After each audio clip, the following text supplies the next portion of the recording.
شہید کی قبر پہ یہ لکھا ہے. وہ فرماتے ہیں کہ اے خدا آن کے تو را شناخت جان را چے کنن. اے خدا جس نے تجھے پہچان لیا وہ اس جان کا کیا کرے.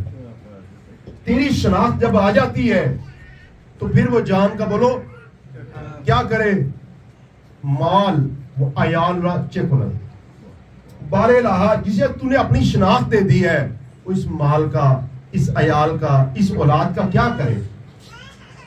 معبود جس نے تجھے پہچان لیا بولو اس جان کا وہ کیا کرے. وہ اس مال کا، اس عیال کا، اس خاندان کا بولو کیا کرے. پھر اس کے اگلے جملے ہیں وہ اس میں ہے کہ دیوانے کنی اور بخشی دو جہان را. کہ معبود تیری ذات لجپال ہے. ایک طرف تو اپنا دیوانہ کرے، عاشق بنائے، اور ایک طرف دو جہان بخشے. کہ ایک طرف دو جہان ہے، دیکھ تجھے کیا چاہیے. جہان یہ چاہیے، دنیا چاہیے، دنیا لے لے. آخرت چاہیے، آخرت لے لے. لیکن ایک طرف میرا عشق ہے. وہ فرماتے ہیں دیوانے کو نہیں، وہ بخشی دو جہان رہا. ایک طرف تو اپنا عشق دیتا ہے، دوسری طرف دو جہان دیتا ہے. اور وہ کہتا ہے کہ پھر یہ عاشق کیا کرے. کہا دیوانے تو ان دو جہانات دیکھ چھے کرو. معبود جس کے دل میں تیرا عشق آ جائے وہ ان دو جہانوں کا کیا کرے.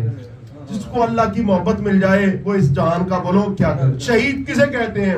شہید وہ ہے جس کے دل میں عشق خدا آ جاتا ہے، جس کے دل میں عشق رسول آ جاتا ہے، جس کے دل میں عشق حسین ابن علی آ جاتا ہے. اور مومن یہیں پہ مصائب کے میں جملے عرض کرنا چاہتا ہوں.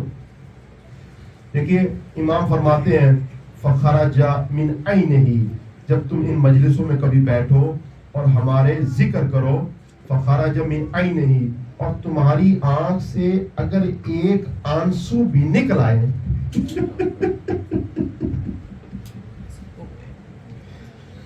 فرمایا کہ فخرج من عینہ مثل جناح الذباب. ایک مکھی کے پر کے برابر بھی کسی سے آنسو نکل آئے، امام فرماتے ہیں غفر اللہ ذنوبہ، اللہ اس کے سارے گناہ بخش دیتا ہے. اجرکم اللہ، اجرکم اللہ. اگر کسی کے حسین ابن علی کے غم میں اگر کسی کا ایک قطرہ آنسو بھی آ جائے اللہ سارے گناہ اس کے بخش دیتا ہے. مومنین اکرام ان مجالس کی قدر کیجئے. ان مجالس کی برپا میں، اس دین کی بقا میں نہ کچھ آپ کا خرچ ہوا ہے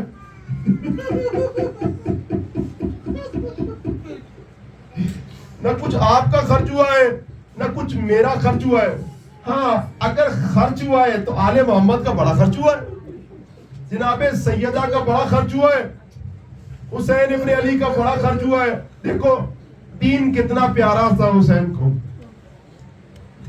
کہتے ہیں کہ جب انسان کا بچہ 2 ایج پہ آ جائے نا، چھوٹا توتلی زبان میں باتیں کرنے لگے، اور جوان ہو کے جب بوڑھے باپ کے سامنے چلنے لگے تو باپ کو بڑا پیارا لگتا ہے. دیکھو دین کتنا پیارا تھا حسین کو کہ اس دین کی بقا کے لیے 6 مہینے کا علی اصغر بھی قربان کیا.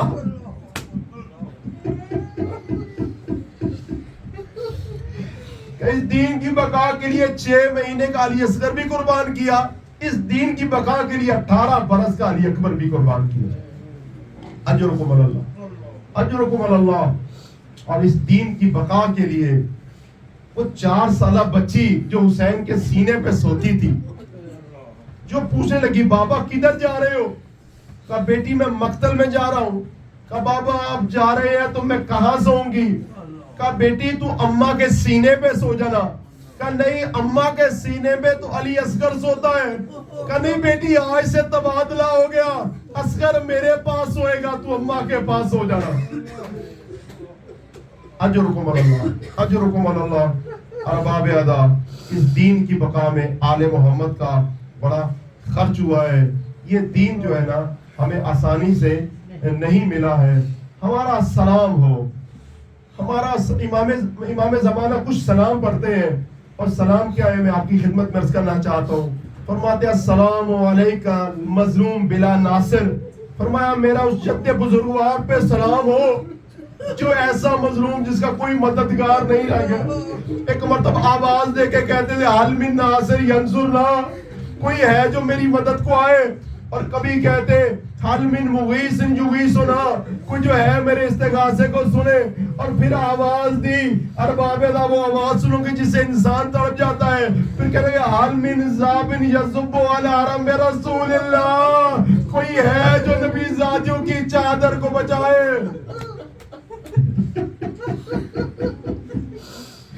اجرکم اللہ، اجرکم اللہ۔ ہمارا سلام ہو، امام زمانہ سلام پڑھتے ہیں، فرماتے ہیں السلام علیکہ یا بطر الموتور، میرا سلام ہو اس جد بزرگوار پہ جو میدان میں لڑتے لڑتے اکیلے رہ گیا۔ سنو گے ارباب حسین ابن علی لڑتے لڑتے اکیلے رہ گئے، اور امام فرماتے ہیں میرا سلام ہو اس جد بزرگوار پہ جب گھوڑے کی زین سے گرا تو فرمایا کافی دیر نہ زین پہ تھا نہ زمین پہ۔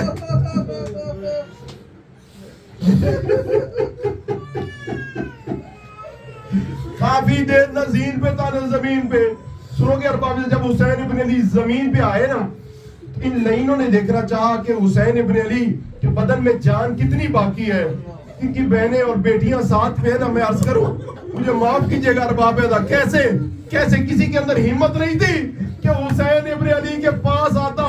انہوں نے جو راستہ اپنایا، ان ذلیلوں نے کیا راستہ اپنایا؟ ایک مرتبہ عمر سعد نے کہا حسین بڑے غیرت مند ہے، جاؤ ان خیموں میں حملہ کرو، حسین اگر زندہ ہوئے تو ایک مرتبہ اٹھ کھڑے ہو گئے۔ سنو میری بہنوں، میرے بھائیوں، کیسے آواز دی ایک مرتبہ لائنوں نے جب گھوڑے خیام کی طرح دوڑائے، حسین ابن علی زخموں سے چور چور اٹھے اور کہنے لگے یا شیعتی آل ابی سفیان ان لم لکم دین فکونوا وارارا فی دنیاکم، کہ ابو سفیان کے شیعوں اگر تمہارے پاس کوئی دین نہیں تو دنیا میں تو آزاد انسان بنو۔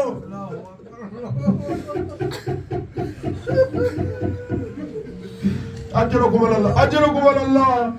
ہمارا سلام ہو ارباب ادا، ایک سلام میں سید زین العابدین کو کروں گا، 40 کی مجلس برپا کی گئی ہے، سنو کہ میرا سلام ہو، ہمارا سلام ہو اس امام پر جسے امامت اور قید ساتھ میں ملی۔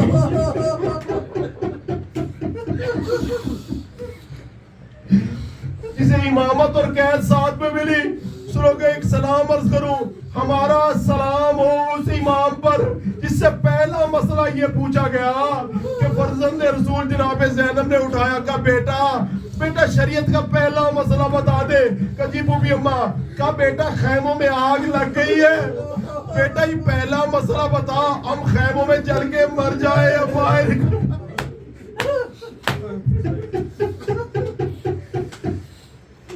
اجرکم اللہ، اجرکم اللہ۔ پہلا مسئلہ شریعت کا جس سے یہ پوچھا گیا، اور ہمارا سلام ہو اس بی بی پر، حسین کی 4 سالہ بچی کو ایک سلام کروں، ہمارا سلام ہو اس حسین کی سینے پہ سونے والی بچی پر کہ جسے زندان شام کی تاریکی کھا گئی۔ اجرکم اللہ، اجرکم اللہ۔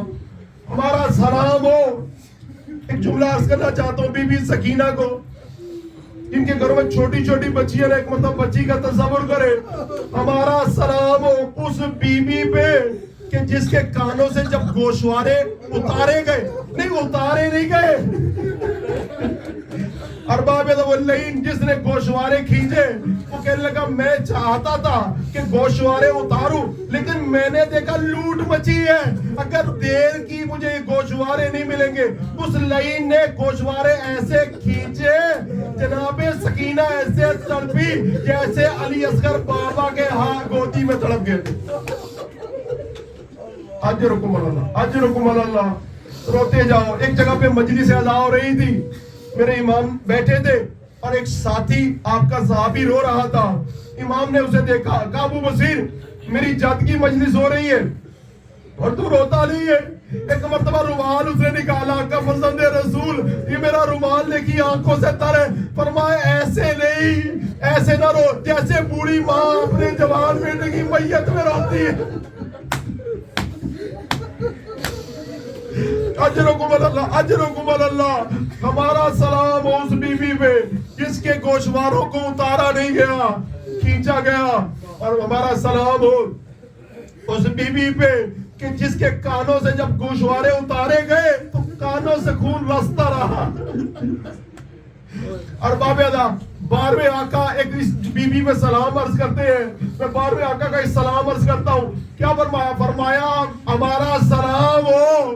سنو گے بابیادہ؟ فرمایا ہمارا سلام ہو اس بچی پر کہ جس کے گالوں کے رنگ بدلتے رہے.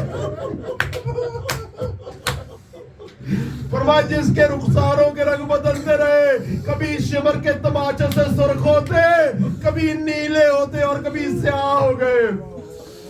اجرکم اللہ, اجرکم اللہ. اور باب ادا اور ایک امام زمانہ نے سلام کیا. فرمایا میرا سلام ہو.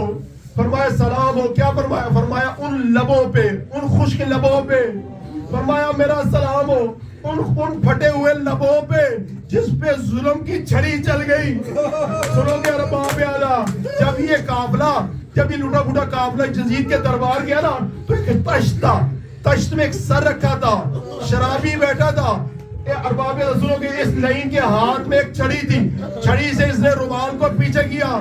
رومال کو پیچھے کرنے کے بعد سفید دندان مبارک تھے, اس پہ جب چھڑی چلائی, اس نے جو چھڑی چلائی ہے وہی لمحہ جب میرا امام کہتا ہے میرا سلام ہو ان لبوں پہ جن پہ ظلم کی چھڑی چل گئی. ارباب اعلیٰ جب چھڑی چلی, ایک بوڑھا صحابی تھا زید بن ارقم, ایک مرتبہ اٹھ کھڑا ہوا, کہا یزید رک جا, رک جا. کہا کیا ہوا؟ کہا میں نے خود دیکھا رسول لبوں سے لب ملایا کرتے تھے. اجرکم اللہ, اجرکم اللہ. روتے بھی جاؤ ارباب اعلیٰ, دور دراز سے آئے ہو, دعائیں بھی مانگتے جاؤ ارباب اعلیٰ. ایک وقت ایسا آیا, وقت ایسا آیا جب قید خانے میں زیادہ دیر گزر گئی نا. اچھا یہ جو زندان شام تھا نا, میں اس کا ایک جملہ عرض کروں. یہ ایسا تھا کہ اس کی چھت نہیں تھی اور دن کی گرمی اور رات کی اوس بی بی سکینہ پہ پڑتی. اچھا جب وقت گزر گیا, یزید نے بلایا سید سجاد کو اور آ کے کہا, بات کو مختصر کیے دیتا ہوں, کہا کہ ہم چاہتے ہیں کہ آپ کو رہائی دے دیں. امام زین العابدین نے فرمایا جب رہائی کی بات ہے, کہا ہم اپنی پھوپھی سے پوچھ کے بتائیں گے. جناب سیدہ سے پوچھا تو ثانی ہزارہ نے فرمایا بیٹا ہماری 3 شرطیں ہیں. اسے کہنا ہماری 3 سنو گے کیا شرطیں ہیں؟ کہا کہ جب سے میرے بھائی کی شہادت ہوئی ہے نا ہم دل کھول کے روئے نہیں, ہم دل کھول کے روئے نہیں ہیں. اگر ہو سکے تو اسے یہ کہہ دو کہ ہم ایک مکان دے دے جہاں میں اپنے بھائی کا ماتم کرنا چاہتی ہوں. میں کہوں عزادارو تم خوش نصیب ہو, آج ماتم کرتے ہو, عزاداری کرتے ہو, کوئی روکنے والا نہیں ہے. یہ آرزو سی جناب زینب کی. اور جانتے ہو دوسرا جملہ کیا فرمایا؟ فرمایا اس سے یہ کہو کہ جو ہمارے تبرکات لوٹے تھے نا وہ واپس کر دے. اور سنو کہ تیسرا جملہ کیا فرمایا؟ وہ جو شہیدوں کے سر ہے نا اسے کہنا وہ بھی واپس کر دے. ارباب اعلیٰ دیکھیے شرط کون رکھتا ہے؟ جو ہارا وہ نہیں, جیتے ہوا شرط رکھتا ہے. جیتی ہوئی جناب زینب نے یہ شرطیں رکھی اور تینوں شرطیں پوری ہوئی. ایک مکان ملا. بس ارباب اعلیٰ عبادت سمجھ کے, وقت دے کے نہیں, عبادت سمجھ کے روئیے گا. ایک مرتبہ ایک مکان ملا جہاں ساری بیویاں اکٹھی ہو گئیں.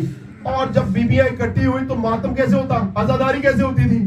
یہ عزاداری اس طرح سے نہیں ہوتی. ایک ذاکر نہیں تھا, ہاں ایک بیوی اٹھتی اپنے جوان بیٹے کو یاد کرتی اور کہتی واہ اکبر.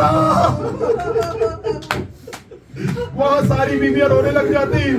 اور جب ایک بیوی اٹھتی کہتی واہ عسکرا, اپنے عسکر کو یاد کرتی رو پڑتی. اور کوئی بیوی کہتی واہ حسینہ, حسین کو یاد کرتی روتی رہتی. ارباب اعلیٰ 3 دن تک عزاداری ہوئی, 3 دن تک ماتم ہوا اسی طرح سے. اور اس کے بعد تبرکات لائے گئے, تبرکات لائے گئے. ایک گٹھری کھولی گئی جس میں وہ چادریں تھی جو لوٹی گئی تھی. سنو گے ارباب اعلیٰ, وہ چادریں تھی جو لوٹی گئی. ایک چادر نکالی, ایک چادر نکالی, کہا بہن ام کلثوم یہ آپ کی چادر, بھابھی فرما یہ آپ کی چادر، بھابھی لالا یہ آپ کی چادر، ایک ایک چادر سب کو ملتی چلی گئی۔ سنو گے میری بہنوں، ایک چادر نکلی جو 4 سالہ بچی کی تھی۔ ارباب ادا سب نے توجہ کی، زندان شام کی طرح کا بی بی سکینہ آپ کی چادر آ گئی۔ سنو گے ارباب ادا، یہ چادر جو تھی نا جناب سکینہ کی چادر، پتہ کیسے لوٹی؟ حضرت سکینہ فرماتی ہے جب شام غریبہ میں لوٹ مچی نا تو یہ لعین آئے لوٹنے کے لیے، جناب سکینہ فرماتی ہے گھوڑوں کی ٹاپوں کی آواز تھی، یہ لعین جو چادریں اتار رہے تھے ہاتھ سے نہیں نیزوں سے اتار رہے تھے۔ جناب سکینہ ایک جگہ بیٹھی تھی کہ لعین نے نیزہ مارا چادر پہ، چاہا جناب سکینہ کی چادر کو اتارے۔ جناب سکینہ فرماتی ہے کہ اس لعین نے چادر کو نیزے سے کھینچنا چاہا، میں چھوٹی تھی، میں نے چادر کو اپنے ہاتھوں سے پکڑ لیا، یہ لعین نیزے سے کھینچنے لگا۔ فرمایا وہ مرد تھا، میں بچی تھی، ایک مرتبہ میرے ہاتھ چھوٹے، لعین نے چادر چھین لی، میں نے سر سے پیٹنا شروع کیا۔ تھوڑی دیر کے بعد جو ہے لوٹ ہوتی رہی، لوٹ مچتی رہی۔ کچھ دیر کے بعد جناب زینب آئی، جب چلے گئے نا یہ لعین تو جناب زینب آئی، کہا بیٹی سکینہ اٹھو، یہ لعین چلے گئے، لوٹ ختم ہو گئی۔ ایک مرتبہ جناب سکینہ نے سر جھکایا ہے، کہا نہیں پھوپھی جب تک مجھے چادر نہیں دے گی میں سر نہیں اٹھاؤں گی۔ کہا پھوپھی آپ مجھے چادر نہیں دیں گی میں سر نہیں اٹھاؤں گی۔ ایک مرتبہ جانتے ہو کیا فرمایا؟ کہا نہیں بیٹی میں چادر دوں گی تو سر اٹھا لے۔ جناب سکینہ نے کہا پھوپھی اماں میرا سر ننگا ہے، میں چادر کے بنا سر نہیں اٹھاؤں گی۔ جناب زینب نے کیسے اٹھایا؟ کہا بیٹی ایک مرتبہ اٹھ میرے سر کی طرف تو دیکھ۔ جناب سکینہ کہتی میں نے دیکھا، ایک مرتبہ دونوں ہاتھوں سے پیٹنا شروع کیا۔ کہا پھوپھی اماں یہ لعین تو آپ کی چادر بھی لے کے چلے گئے۔ اجرکم اللہ، اجرکم اللہ۔ ان تبرکات کے اندر چادریں آئیں، ایک انگوٹھی بھی آئی۔ سنو گیا آپ یہ انگوٹھی آئی، انگوٹھی جانتے کون تھی؟ جناب زین العابدین کو دی گئی۔ تاریخ کہتی ہے سید امام حسین کا جو لاشا تھا نا، جب لوٹ مچی نا ہر کوئی آگے لوٹنے لگا، مسلوب الامامت والعبا۔ جناب زینب نے گریہ کیا اور نانا کو سلام کیا، نانا یہ تو آپ کے نوازے کا امامہ بھی اتار کے لے گئے، عبا بھی لے کے چلے گئے۔ ایک لعین آیا، مجھے پتہ ہے آپ تھک گئے ہیں لیکن ایک تھوڑی سی اجازت دیجیے، بات کو ختم کرنا چاہتا ہوں۔ ایک لعین آیا، اس لعین نے چاہا کہ لاشے سے کچھ لوٹے، اس نے چاروں طرف دیکھا کچھ شے نظر نہیں آئی، کچھ بھی نظر نہیں آیا۔ اس کی نگاہ پڑی، مجھے معاف کیجئے گا جو سادات بیٹھے، ایک انگوٹھی پہ، اس نے چاہا انگوٹھی کو کھینچے لیکن انگوٹھی نہیں نکلتی تھی۔ اس لعین نے خنجر نکالا، انگلی کو کاٹا، انگوٹھی لے کے چلا گیا۔ اجرکم اللہ، اجرکم اللہ۔ ارباب ادا مکان ملا، تبرکات ملے، اور اب فرمایا ہمارے لیے شام جب جو ہے واپس جانے کے لیے سامان سفر تیار کیا جائے۔ جب سامان اعلان ہوا اب کل قافلہ چلے گا، یہ 40 جو مناتے ہیں نا، یہ کل قافلہ 40 کی طرف چلے گا۔ جب قافلہ چلنے لگے نا تو سب بیویاں موجود تھیں لیکن ایک بیوی نظر نہیں آ رہی تھی، ایک بیوی نظر نہیں آ رہی تھی۔ جناب رباب ایک مرتبہ تلاش کرنا شروع، جناب رباب کدھر ہے؟ تو دیکھا زندان شام میں جناب سکینہ بی بی کی قبر پہ لپٹی ہوئی ہے۔ بالکل اسی طرح سے جب شام غریبہ میں جناب زینب نے بچوں کو گنا تو دیکھا سکینہ بی بی موجود نہیں ہے، تو دیکھا کیا دیکھا؟ بابا کے سینے پہ لپٹی ہوئی ہے۔ اجرکم اللہ، اجرکم اللہ، اجرکم اللہ۔ ایک مرتبہ یہ قافلہ چلنے لگا، جناب رباب کو اٹھایا، کہا بھابھی کوئی چلا جائے اس کے ساتھ نہیں رہا جاتا۔ یہ ارباب ادا جب قافلہ چلنے لگا کچھ دیر دور چلا تھا، دمشق کے دروازے پہ آیا۔ ایک مرتبہ جناب زینب نے رخ کیا زندان شام کا، کہا بیٹی سکینہ یہ نہ سمجھنا تو اکیلی ہے بیٹی، ایک مرتبہ تیری پھوپھی وعدہ کرتی ایک مرتبہ آپ واپس آئے گی۔ اور یہ کہہ کے جناب یہ قافلہ چلا، ارباب ادا ایک ایسی جگہ پر پہنچ گیا، آپ نے گریہ کیا ایسی جگہ جہاں پہ ایک راستہ مدینے کو جاتا تھا، ایک کربلا کو۔ جب اس اونٹوں والوں نے پوچھا، کہا کہ آپ کدھر جانا چاہتے ہیں؟ ایک مدینے کو جاتا ہے، ایک کربلا کو جاتا ہے۔ فرمایا کہ بھائی بیٹے سے کہا بھتیجے جب تک ہم چلے تھے تو لاشیں چھوڑ کے آئے تھے، اب چیلم قریب ہے، ہمارا دل چاہتا ہے کہ ہم کربلا کی طرف جائیں، یہ قافلہ کربلا کی طرف ہو گیا۔ بس کربلا کا نام سننا تھا، ہر بی بی تڑپنے لگی، کسی کو 18 برس کا جوان یاد آیا، کسی کو 13 برس کا بچہ یاد آیا، کسی کو 6 ماہ یاد آیا۔ ارباب جیسے ہی کربلا کی زمین پہ پہنچے تو کیا وہاں پر ایک نانا کا صحابی جابر موجود تھے، حضرت جابر موجود تھے۔ ایک مرتبہ جابر انصاری وہاں موجود تھے اور اپنے غلام سے کہہ رہے تھے، اے میرے غلام، یہ جو قافلہ کہیں نظر آتا ہے کہیں ایسا نہ ہو میرے آقا زین العابدین کا ہو، تو دیکھ تو صحیح، ذرا میری نظر کمزور ہے، تو دیکھ۔ ایک مرتبہ غلام نے کہا، عطیہ تھا اس کا نام، اس نے کہا مجھے بتائیے آپ کا مولا کیسا ہے؟ کہا میرے مولا کی عمر 23 برس ہے۔ کہا میرے مولا کی عمر 23 برس ہے، کڑیل جوان ہے، قد آور ہے، مسل مضبوط ہے۔ ایک مرتبہ اس نے دیکھا ایک شخص ہے، داڑھی سفید ہے، کمر جھکی ہوئی ہے، کہا یہ قافلہ تو کوئی اپنا محسوس ہوتا ہے لیکن آپ کا مولا نہیں، اس لیے کہ اس کی کمر جھکی ہوئی ہے، بال سفید ہے۔ امام زین العابدین قریب آئے اور آپ کو پتہ ہے اللہ تعالیٰ آپ کو سلامت رکھے، آپ کے بڑوں کو سلامت رکھے۔ جب کسی کا بڑا مارا جاتا ہے نا تو اس کی خواہش ہوتی ہے کہ کوئی بڑا ملے، اس کو ایک بڑا گلے ملے۔ جب سے کربلا کا واقعہ پیش آیا، سنو گے کسی نے جناب زین العابدین کو، ختم ہوگی مجلس ارباب گلے سے نہیں لگایا۔ ایک مرتبہ جب بوڑھے صحابی نانا کے نظر آئے، ایک مرتبہ جناب زین العابدین آگے بڑھے، نانا کے صحابی کو گلے لگایا، کہا اے میرے نانا کے صحابی، ہاں ہونا قتلات والنا، نانا کے صحابی یہ وہ جگہ تھی جہاں ہمارے مردوں کو ذبح کیا گیا، جہاں ہمارے بچوں کو قتل کیا گیا۔ نانا کے صحابی یہ وہ جگہ تھی جہاں میرے ہاتھوں میں زنجیریں باندھی گئی، گلے میں توق باندھا گیا، پاؤں میں رسندہ۔ کبھی کوفے کا بازار تھا، کبھی شام کا بازار تھا۔ اجرکم اللہ، اجرکم اللہ۔ بس ختم کر دی مجلس ارباب دا۔ کچھ بیویاں جب اتری ہے نا تو اتری نہیں، انہوں نے اپنے آپ کو اس طرح سے گرایا جیسے عباس گھوڑے کی زین سے گرے تھے۔ ارباب ہر بی بی ایک ایک قبر پہ جا کے لپٹ کے رونے لگی۔ ختم ہو گئی آخری جملہ، آخری جملہ، آخری جملہ۔ جب لپٹ کے رونے لگی نا، سید سجاد نے دیکھا کہیں ایسا نہ ہو کسی بی بی کی جان نکل جائے، تو کہا نہیں آپ اٹھیے بھوبی اماں ذرا اٹھیے تو صحیح۔ ایک مرتبہ بیویوں کو قبروں سے اٹھایا، جیسے ہی اٹھی تو ایک مرتبہ جناب زینب نے کہا میرے بھتیجے مجھے یہ تو بتا یہ ساتھ میں چھوٹی قبر کس کی ہے؟ یہ چھوٹی، کہا یہ بھائی علی اصغر کی قبر ہے۔ کہا یہ دوسری طرف یہ قبر کس کی ہے؟ کہا یہ بھائی علی اکبر کی قبر ہے۔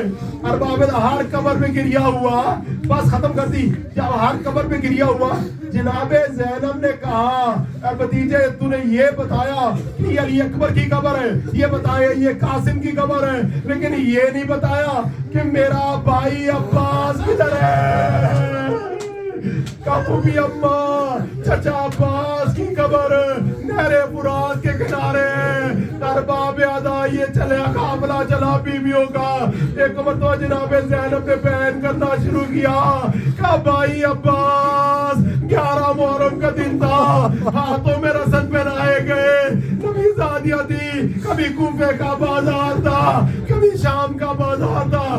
بھائی بہن بھائی کی امانت سکینہ زندان شام میں رہ گئی۔ سیعلم الذین ظلموا ایام منقلبین ینقلبون ربنا تقبل منا انک انت السمیع۔ ماتم حسین یا حسین۔